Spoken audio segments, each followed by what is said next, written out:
Agustus 2014 lalu, ketiga terdakwa terbukti melakukan pembunuhan berencana dan mutilasi. Sementara itu, pihak keluarga korban mutilasi akan terus mengawal kasus tersebut hingga eksekusi mati para terdakwa. Hai Kedan, makasih ya yang udah klik video ini. Nah, aku mau ngajak kalian nih bahas kasus yang menurut aku ini kasus gila banget. Kasus ini pernah terjadi di Riau, yang mungkin menjadi kasus paling gila sih yang pernah aku bahas. Soal calon dukun yang berusaha mendapat kesaktian dengan cara atau syarat yang berakhir jadi kasus gede banget di sana. Bahkan kasus ini memang berakhir di pengadilan. Saking seremnya kasus ini, sampai hakim pun ikut nangis pas ngebacain kronologi kejadian karena memang saking ngerinya, terutama soal apa yang terjadi dengan korban. Apalagi salah satu korbannya itu memang berakhir jadi rendang. Pasti kalian penasaran banget kayak gimana kasus ini, langsung aja kita bahas. Tapi seperti biasa, siapkan dulu lah cemilan kalian, minuman kek, apa kek gitu. Sambil menikmati cemilannya, yaudah langsung aja kita bahas. Nah, kejadian ini semuanya bermula dari Muhammad Delfi yang saat itu dia ini anak dari seorang dukun yang bernama Basri Tanjung. Yang mana dia ini memang dukun yang sangat terhormat di desa Perawang, Kabupaten Siak yang ada di Riau pada tahun 2000-an. Karena dia dianggap punya ilmu kebal dan bisa menerawang yang memang sering ngobatin orang-orang yang ada di desanya itu dari berbagai penyakit. Dan ini pun dijadikan sumber pemasukan keluarganya yang saat itu memang cukup menjanjikan. Dan Delfi ini yang saat itu udah putus sekolah sejak SMP, dia ini benar-benar kagum dengan kesaktian ayahnya. Apalagi ayahnya ini memang sosok yang cukup dihormati di masyarakat desanya. Dan ibunya Delfi saat itu kesehariannya jual sate di sekitaran desanya. Dan Delfi punya dua kakak kandung yang saat itu memang udah merantau ke luar kota karena lebih memilih hidup mandiri dan nerusin bisnis dagang sate ibunya tuh di kota lain. Sedangkan Delfi saat itu kerjaannya nggak menentu. Delfi ini anak yang selalu murung, pendiam, sering melamun, dan juga anak yang sangat tertutup. Tapi saat itu ayahnya sering melibatkan Delfi ini dengan berbagai ritual perdukunan. Dia ini pernah dimandikan dengan kembang 7 rupa dari 7 mata air. Karena ayahnya menganggap kalau Delfi ini bisa nerusin ilmu kebal dan ilmu penerawangan ayahnya. Karena saat itu ayahnya Delfi udah mulai sakit-sakitan gitu loh. Tapi syarat untuk nerusin ilmu ayahnya ini benar-benar gak mudah. Karena Delfi ini harus ngumpulin 7 titik atau 7 pisang bocah laki-laki yang sehat, itu syaratnya. Awalnya Delfi ini merasa kalau syaratnya ini terlalu berat nih untuk dijalani. Tapi karena udah sangat-sangat mengagumi sosok ayahnya sebagai dukun yang sakti, yang dihormati masyarakatnya karena memang bisa nyembuhin orang-orang dari berbagai penyakit. Apalagi dengan keuntungan yang menjanjikan, ditambah Delfi ini juga saat itu cuma lulusan SD, memang sulit dapat pekerjaan di luar sana. Yang akhirnya secara perlahan-lahan dia ini mulai berpikir untuk ngurusin ilmu ayahnya yang saat itu memang satu-satunya pilihan untuk dia. Terus di tahun 2010, ibunya Delfi meninggal dunia, sedangkan ayahnya saat itu sudah sakit-sakitan. Jadi nggak ada yang ngurusin. Akhirnya ayahnya pun balik ke kampung halamannya di Desa Duri yang ada di Kabupaten Bengkalis, Riau. Sedangkan Delfi saat itu mutusin untuk tinggal dengan salah satu kakaknya yang tinggal di Kabupaten Rokan Hilir, Riau, untuk bantuin kakaknya jual sate gerobak di sana. Terus setelah 3 tahun Delfi ini jualan sate di sana, ternyata ambisi Delfi ini untuk nerusin ilmunya ayah ini belum hilang gitu. Dia masih pengen. Justru disinilah puncak yang memang akhirnya di bulan Januari di tahun 2013 akhirnya dia memilih untuk mulai melakukannya. Saat itu kesempatan Delfi ini untuk mendapatkan pisang atau titik dari korban pertamanya memang saat itu sedang terbuka lebar. Karena saat itu di sekitaran pangkalan gerobak satenya memang banyak tuh anak-anak yang main. Bahkan Delfi ini udah kenal baik dengan salah satu bocah yang bernama Febrian Della, yang saat itu masih berusia 5 tahun, yang memang lokasi rumahnya dekat dengan pangkalan gerobak satenya si Delfi ini. Disinilah Delfi ini secara random dia mengajak Febrian ini main ke kawasan semak-semak yang sepi. Di sanalah dia ini ngabisin nyawanya dan ngambil pisangnya itu dengan cara dipotong pakai cutter. Setelah itu tubuhnya Febrian ini dia kuburin seadanya gitu, yang mana tempat itu memang tempat yang jarang banget dilaluin orang. Jadi disinilah akhirnya Delvi ini nemuin satu pisang korbannya dan saat itu dia memang butuh 6 lagi. Tapi di sisi lain keluarganya Febrian ini panik karena anaknya gak pulang-pulang. Mereka pun sampai nyariin Febrian ini tapi setelah beberapa hari bahkan berbulan-bulan setelah Febrian hilang memang gak ada satupun orang yang tahu. Bahkan gak ada yang curiga kalau pelakunya ini Delvi si penjual sate dekat rumah Febrian. Bahkan saat itu tubuh Febrian itu masih belum ditemukan juga. Sedangkan Delvi saat itu langsung pindah tinggal dengan kakaknya yang satu lagi yang tinggal di Kabupaten Siak Riau. Nah, di sanalah Delvi ini bekerja sebagai tukang antar galon isi ulang. Selama kerja di situ, Delvi ini sering banget termenung dan melamun. Sampai berapa kali gitu ditegur dan ditanyain dengan bosnya kenapa sih dia ini selalu termenung gitu. Karena memang itu ngerusak kinerja si Delvi ini. Tapi dia ini selalu menghindar jawaban dari pertanyaan bosnya dan juga menghindar dari nasihat bosnya itu. Terus setelah 2 bulan kerja di sana, Delvi ini pamit ke bosnya katanya kalau dia itu mau jenguk ayahnya di Bengkalis karena memang sedang sakit parah. Bahkan Delvi minjam uang ke bosnya yang katanya untuk biaya pengobatan ayahnya. Sampai di Bengkalis, Delvi justru nikah lari dengan pacarnya yang memang sudah pacaran dengan Delvi sejak mereka ini SMP, yaitu Dita Desmalasari. Yang sebenarnya orang tua Dita juga nggak setuju kalau mereka ini nikah siri, karena memang mereka berdua ini masih berusia 19 tahun saat itu. Apalagi saat itu, Dita itu sebagai anak sulung dari keluarganya yang memang kerja sebagai karyawan di usaha laundry, yang ternyata memang jadi harapan keluarganya. Dan juga alasan kenapa orang tuanya ini nggak setuju. Tapi karena Delvi ini maksa, akhirnya Dita pun nurut-nurut aja untuk kawin lari. Semenjak Dita jadi istrinya, disinilah Dita yang ngebantuin Delvi untuk nyariin korban-korban selanjutnya. Untuk kumpulin syarat untuk nerusin ilmu ayahnya si Delvi ini. Yang memang harus cepat dia selesaikan sebelum ayahnya meninggal. Karena saat itu ayahnya Delvi ini memang sudah sakit parah. Terus selama di Bengkalis, mereka ini nemuin korban baru, pria berusia 40 tahun yang dikenal dengan nama panggilan Aci di desanya. Yang mana Aci ini memang ngalamin keterbatasan mental dan karena inilah mereka berdua ngelihat si Aci ini sebagai sasaran empuk gitu loh untuk dijadikan korban selanjutnya, untuk diambil titiknya atau pisangnya. Yang akhirnya di bulan Juli di tahun 2013 mereka pun ngelakuin yang mana mereka ini ngebawa si Aci ini ke semak-semak yang sepi yang ada di desanya. Di sanalah mereka mengeksekusi dan memotong titiknya si Aci ini pakai cutter. Setelah itu tubuhnya si Aci ini pun mereka kuburin seadanya yang memang di tempat yang jarang dilalui orang-orang.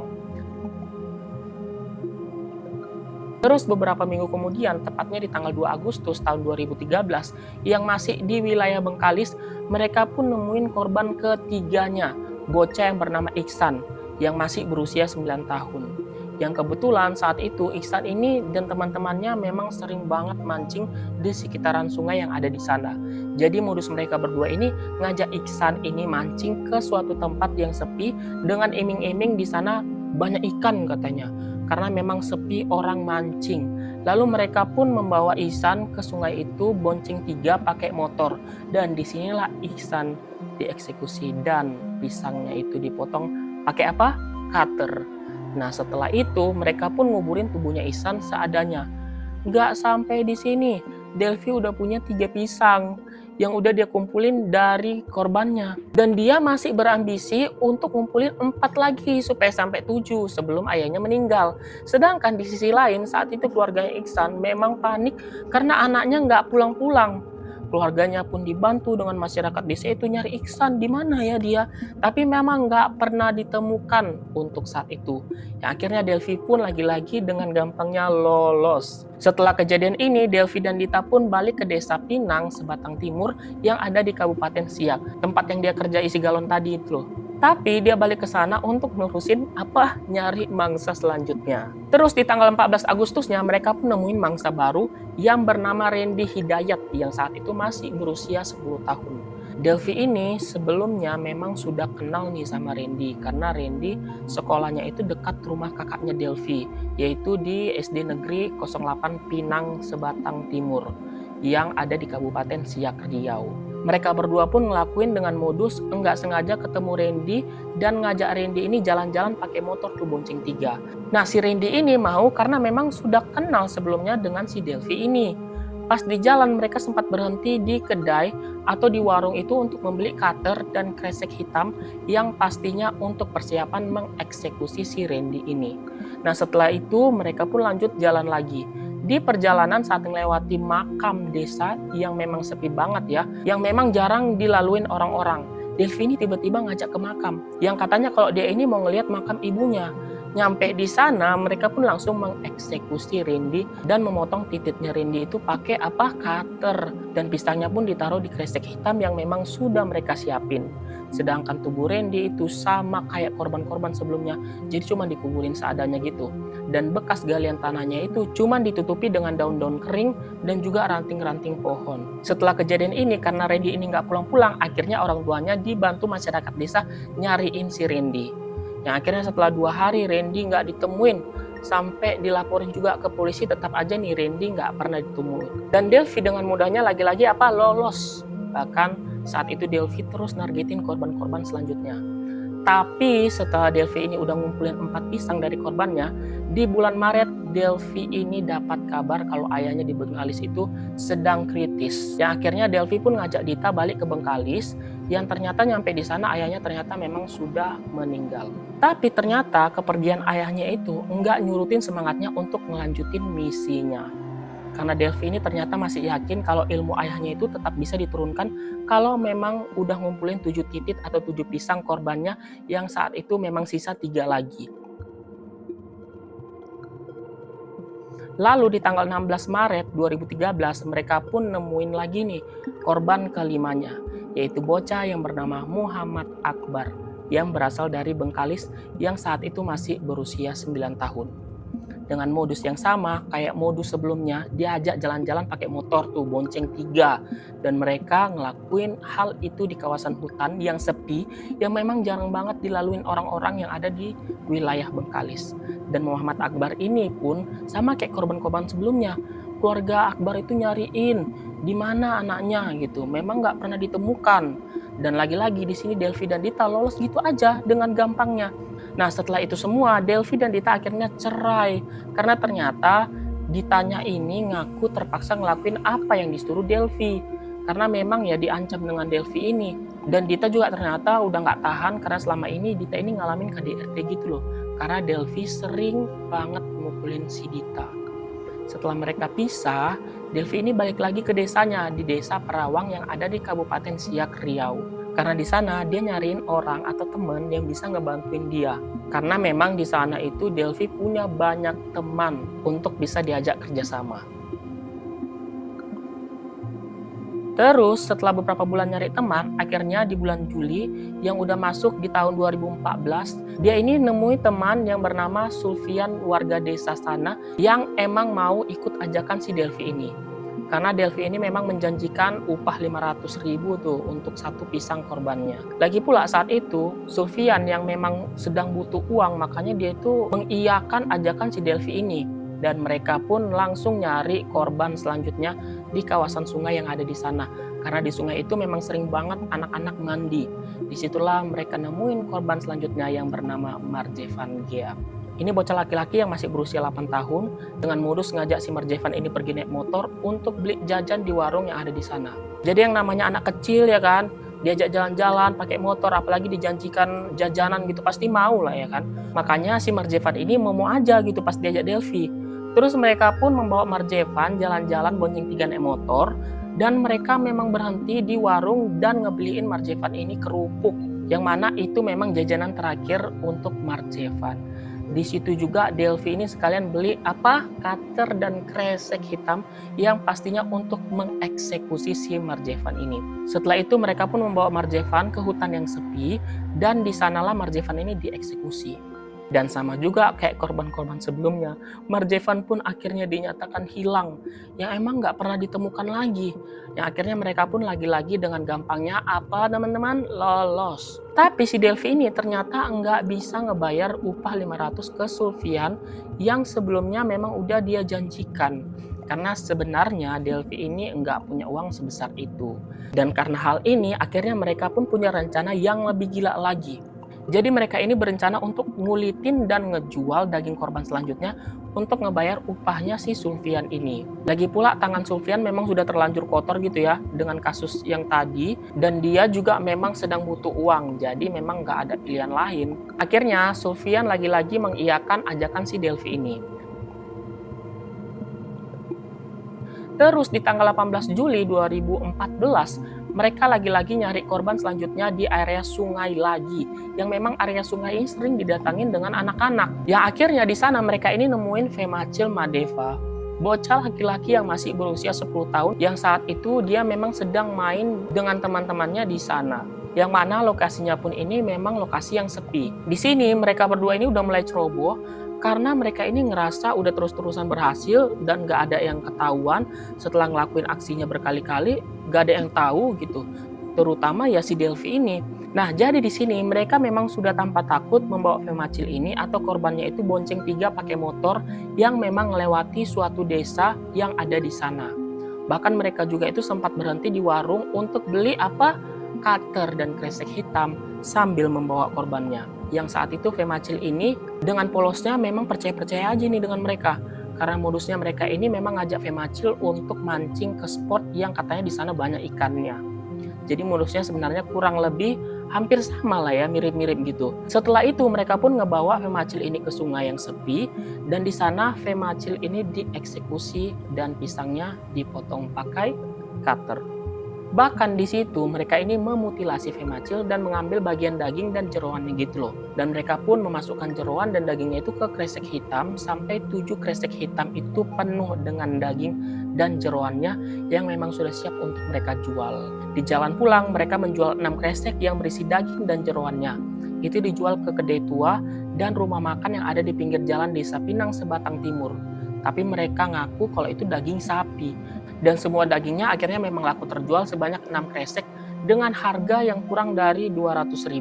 Dan 1 kresek lagi memang isinya pisangnya yang dibawa si Delvi ini pulang. Dan saat itu Delvi ini udah berhasil ngumpulin 7 pisang dari korbannya yang memang udah siap nih untuk menjalankan ritualnya. Dengan ngumpulin ke-7 pisangnya tadi yang dimasukkan ke dalam satu wadah yang memang udah berisi air yang dicampur dengan kembang 7 rupa yang katanya itu untuk air mandinya gitu loh. Dan itulah ritualnya yang udah dia jalankan yang ternyata memang diperintahkan ayahnya sebelum ayahnya meninggal supaya ilmu ayahnya itu turun ke dia. Tapi di balik itu semua di tanggal 20 Juli 2014 keluarga Femacil itu memang sedang sibuk-sibuknya nyari anaknya. Nggak ketemu-ketemu. Udah hilang 2 hari. Bahkan saat itu seluruh warga Desa Pinang Sebatang Timur ini benar-benar heboh.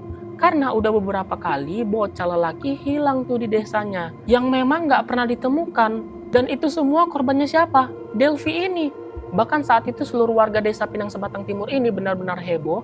Karena udah beberapa kali bocah lelaki di sana itu hilang bahkan memang nggak pernah ditemukan. Ya akhirnya berita soal kabar hilangnya bocah ini pun jadi berita besar tuh di sana.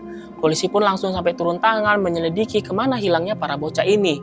Untungnya pada saat itu warga ternyata ada yang ngelihat si Delvi ini dan Sulfian ini membawa anak kecil pakai motor bonceng 3. Dan kesaksian warga ini pun benar-benar jadi modal utama polisi untuk memburu mereka. Dan juga polisi ini dapat informasi dari temannya Femacili yang bernama Daud. Yang mana Daud ini memang salah satu temannya Femacili saat mereka itu sedang main di pinggir sungai. Yang mana Daud ini memang melihat kalau Femacili ini diajak 2 laki-laki. Dan yang mana lelaki tersebut adalah Delvi dan Sulfian. Berkat informasi tadi, akhirnya dengan gampangnya polisi pun menangkap Delvi dan Sulfian di rumahnya masing-masing yang ada di Desa Pinang Sebatang Timur itu pada tanggal 22 Juli atau 4 hari setelah mereka melakukan aksinya ke korban terakhirnya yaitu Femacili. Setelah diperiksa ke kepolisian, akhirnya mereka berdua pun langsung mengakui apa yang sudah mereka perbuat dengan korban-korbannya. Dan Delvi juga mengakui kalau Dita, mantan istrinya itu juga pernah terlibat ikut ngebantuin dia dalam melakukan aksinya. Yang akhirnya Dita pun diangkut polisi. Dan Delvi juga akhirnya mengakui dan menunjukkan di mana dia membuang dan nguburin para korban-korbannya. Karena memang ke-7 korbannya pada saat itu tidak ada satupun yang ditemukan. Apalagi korban pertamanya Febrian Della yang udah dieksekusi setahun lalu. Tepatnya di tahun 2013 pada saat itu. Dan ini juga masih jadi misteri kemana perginya si Febrian Della ini. Yang akhirnya disinilah semuanya terungkap dan semua korban-korban ini memang ditemukan dan udah dalam keadaan tulang belulang kebanyakan. Semua orang tuanya di situ udah pada ngumpul nih. Mereka benar-benar merasa hancur dan kaget banget. Ternyata anaknya itu jadi mangsa si calon dukun ini. Siapa lagi kalau bukan si Delphi. Apalagi orang tuanya Femasili ini setelah tahu ternyata anaknya jadi korban juga, dan bahkan ngerinya lagi nih, orang tuanya kaget pas tahu kalau ternyata mereka ini ngejual daging anaknya ke kedai tua untuk dikonsumsi orang-orang yang memang nggak tahu kalau itu adalah daging manusia. Karena kasus ini udah terbongkar, kedai tua ibu dominasi tinja ini yang ngebeli daging tadi itu benar-benar kaget setelah tahu ternyata itu bukan daging sapi. Karena pengakuan awalnya dia sama sekali nggak curiga, tapi sempat ngerasa kalau dagingnya itu terlalu empuk saat diolah jadi rendang. Ya akhirnya memang dia hidangkan ke keluarganya untuk dimakan. Dan juga pengakuan dari Rawati, pemilik kedai yang juga beli daging yang dijual si Delphi ini kaget. Dan pada saat itu Rawati juga memang nggak curiga kalau itu bukan daging yang aneh-aneh gitu. Yang memang saat itu Bu Rawati ini ngebeli 3 kresek daging dari si Delphi. Yang ternyata setelah dibeli, Bu Rawati pun itu baru sadar isinya ternyata nggak ada dagingnya, tapi jeroan semua. Yang akhirnya Bu Rawati ini mengolah dagingnya dan menghidangkannya ke keluarganya. Jadi mereka sekeluarga udah makan daging manusia. Dan setelah Bu Rawati ini ngasih tahu ke keluarganya kalau ternyata itu bukan daging sapi, disitulah mereka semua benar-benar kaget sampai muntah-muntah. Gila sih, pasti mereka ingat gitu gimana rasanya, terbayang-bayang gitu kan. Karena ini mereka bertiga termasuk Delphi yang dianggap sebagai otak dalang dari semuanya ini, mereka kena pasal berlapis yang cukup berat yang akhirnya hakim pun memvonis hukuman mati untuk mereka bertiga. Bahkan di pengadilan hakim pun sampai nangis pas ngebacain kronologi kejadian yang mereka lakukan ke korban-korbannya. Jadi ini memang kasus yang ngeri banget. Sampai aku mikir kok ada ya manusia kayak gini. Apalagi ini kejadiannya di negara kita. Aku jadi curiga sama bapaknya si Delphi ini. Jangan-jangan bapaknya juga ngelakuin hal yang sama, tapi nggak ketahuan. Tapi semoga jangan ada lagi Delphi-Delphi lain di sekitar kita ya. Baiklah, sampai di sini pembahasan kita. Kita ketemu lagi di kasus lain. Aku Joseph Andreas, pamit undur diri. Bye.